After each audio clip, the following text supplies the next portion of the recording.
Hey viewers, welcome to another edition of the Kwara Tablet Podcast. I am Fatima Betudipo, and today with me I have a giant, the leader par excellence. And by the time I show you who my guest is today, you know he's a leader par excellence. He has always been one time this, one time that. And he is comrade. I won't call him honorable. He's an honorable, he's an Alhaji, but I will call him a comrade because he's a senior comrade. And he is comrade Alhaji Mohhamed Mariam Alhassan. Alhaji, you are welcome to Kwara Tablet Podcast. Thank you very much. Thank you. Today, as I'll be having you, let me first introduce you again. He was a former SUD at the Ahmadu Bello University, Zaria. I know that will be a very long time ago. He was also the senior staff of Nigerian Union. He was the ITC chairman of SANO. TIC chairman of SANO. You were also vice national president of NAMS some years back. Definitely, you are a big comrade. You are a senior comrade. I welcome you once again to Kwara Tablet. Thank you very much. So to go straight to the question, the first question I will ask you is, you can see the economic situation of the country these days. What can you say about the economic situation of the country? Well, the economic situation of the country, to some people that at least we are privileged to see the good old days when we are growing up and when we are students. We know that the downturn of the economy, the present day, Nigeria, it's not all that good, because when we look at the purchasing power of an average Nigerian and the cost of living, we know that we still have much to do, because the situation whereby even the workforce or the workers' salary cannot take them home. Solely those that are privileged in some of the positions of authority are supposed to even serve, but the reverse is turned to be the case. That can still say, okay, the economy of the country is better off. But as far as I'm concerned, indices we are seeing or that are being observed, we still need much to do. I say we still need more to do. Let me now ask you, what are those things you think can be done? What do you think is the cause of this situation we found ourselves? Number one, if I'm to suggest of things that we could do to improve our standard of living, is to ensure that how do we do that the naira appreciates, the value of naira appreciates, and once the naira value of naira appreciates, at least the purchasing power will also be there. And this can only be achieved if at least we can be able to ensure that all this issue of importations of goods that we can produce are stopped or minimized or reduced. And then let's build our own ensure that things that we can produce here are not imported, and manufacturing companies provide the enabling environment for them to prosper, to strive. But look at all the healings industries, manufacturing companies, left and right. Go to Bombay in Kano, go to industrial estates in Isolo and Lagos and so many other places. Line.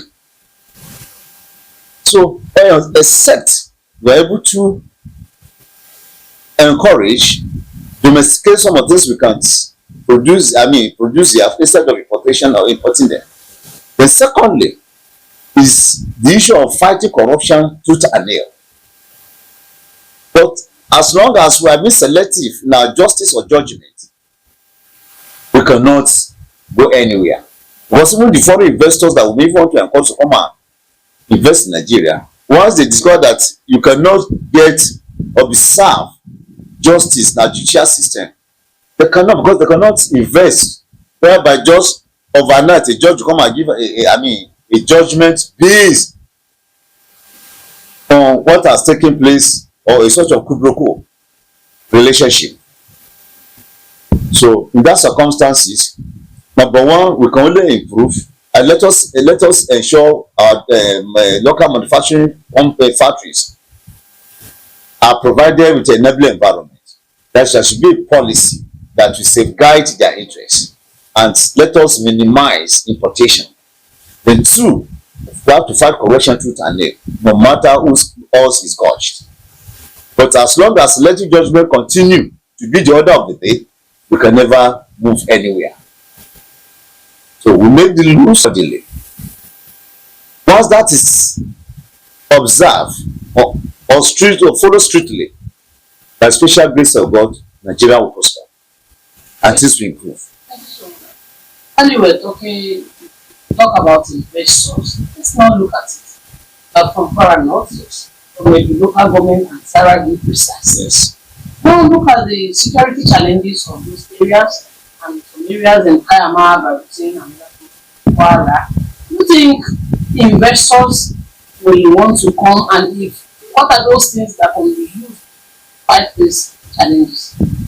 It still boils down to what I was saying, the issue of effective and efficient implementations of policies that we might have put in place. Look at it. Though, like the issue of our security agencies, if you look at it, based on my observation, there's not that sincere coordination or synergy between the security agencies. There's this overlapping of function, and each want to just say, let's look at it this way. They just want to take credit of things they have never even done. But instead of them to just look at it, look, the common interest is that of the nation. Whether you are civil defense, whether you are immigration, whether you are custom, or whether you are military, there are extant laws that establish each of them, but there have to be synergy and collaboration. But another thing that has been a sort of a snag in the wheel of effective implementation and execution of most of these policies is this one moment. It has to do with the corruption of the system. Even those that want to be sincere in the discharge of responsibility, knowing fully well that if you are not being careful, some powerful forces can obstruct them or just find their way to the top, and the next thing they'll just call them from the same power from the order from the above. So it demoralized them. Even those that have that sincerity, that have that zeal or spirit of patriotism, get discouraged because the reward system is even poor. There are many of the security agencies over there that have died, and up to date they are still wobbling, struggling to get even their entitlement. And those that have invested their life and energy in the active service, after return, what is the reward? You cannot imagine somebody who has spent 30-something years, or somebody who was skilled in the service, and even the issue of graduate and pension is not forthcoming. They have to struggle, they have to cure. In the course, some of them slump and die. That's supposed to be. So the incentive, the motivation is not there. So therefore, the question of will the investor be interested in coming to invest in this our region? If the government of the day,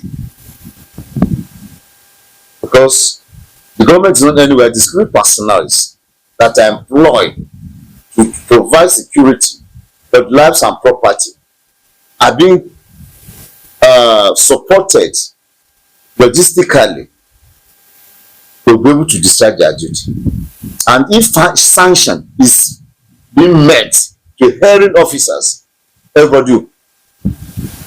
But then the state government is really trying. Last time the people that they will be able to get people. The issue is this. Motorcycle, quite okay. But have you seen, even before this present government, maybe the previous government have donated vehicles to security personnel, but of the maintenance. The maintenance culture is not there. They will give them vehicles, brand new vehicles, just give them 1 or 2 years. You go to some of these DP offices or go to some of them, they will tell you there's no friend. And even the service is not there.